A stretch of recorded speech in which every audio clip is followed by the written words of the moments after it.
In this video, I'll show you how to remove additional product gallery images in WooCommerce. And as an example, let's take a look at the coffee table product on my site.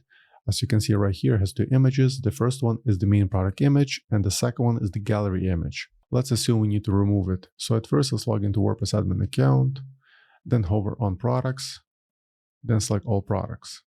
Now find the product in question, in my case is this one, coffee table, then select edit. Once the product editor loads, at top right corner, click on screen options, and then set the checkmark for the product gallery. Now scroll a bit down on the right side of the screen, look for the product gallery section. Let's expand it. To remove the image, simply hover in it, then click on the X, then scroll all the way to the top, then click on update. Once the product was updated, go back to your website and try refreshing the product page. And as you can see, that specific gallery image has been removed from the product page.